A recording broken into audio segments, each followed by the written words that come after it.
नमस्कार मंडळी. आपण आज बनवणार आहोत संत्रा बेसन लाडू.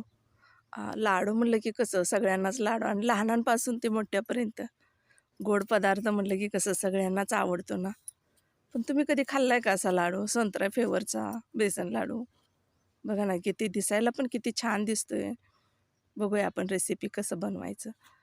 1 वाटी साखर घेतली, अर्धा अर्धी वाटी पाणी घालायचं त्यात आणि चाचणी घ्यायची. 1 वाटी तूप घ्यायचं, तूप गरम करून घ्यायचं बरं का आणि त्याच्यात 1च वाटी बेसन घालायचं. मी इथं तडक्याचं भांडं घेतले, तुम्ही वाटी घेऊ शकताय आणि तूप आणि बेसन चांगलं मिक्स करून घ्यायचं. ही चाचणीतली आपली साखर विरघळली सगळी, चाचणी अशी घट्ट झाली आपली.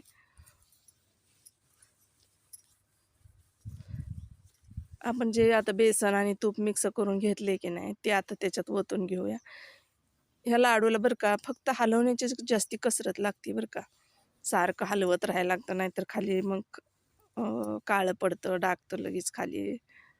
संत्र्या घेतल्यात मी 2 चिरून घ्यायच्या आणि पिळून घ्यायचा त्यातला रस काढून. 1 कपभर साधारणतः रस झाला असेल, गाळून पण घेऊया.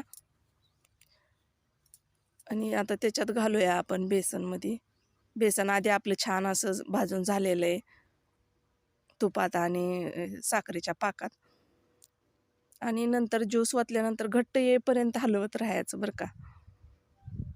किती छान कलर आलाय बघा असा घट्ट.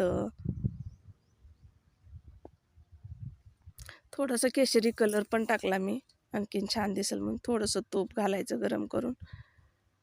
गरज असली तर घालायचं, नाही तर नसली तर नाही घातलं तरी चालतंय. एका भांड्याला तूप लावून घेऊया. ताटात जरी काढलं तरी चालतंय बरं का. लगेच गार होतंय म्हणून मी नाही काढलं. मला जरा काम होतं ना, त्यामुळं मी डब्यातच ठेवलं होतं त्याला. गार झालं ना 15 ते 20 मिनिटांनी छोटे छोटे गोळे करून घ्यायचे बांधून आपण.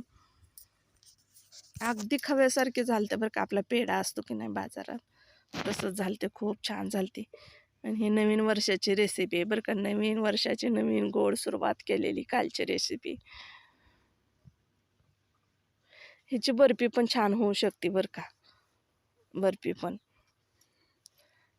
आणि छोटे छोटे गोळे करून घ्यायचे मग आपल्याला आपल्या आवडीप्रमाणे. अगदी पेढ्यासारखे छोटे केले तरी चालतात, मोठे केले तरी चालतात.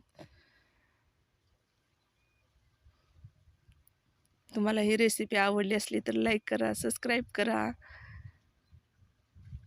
Thank you.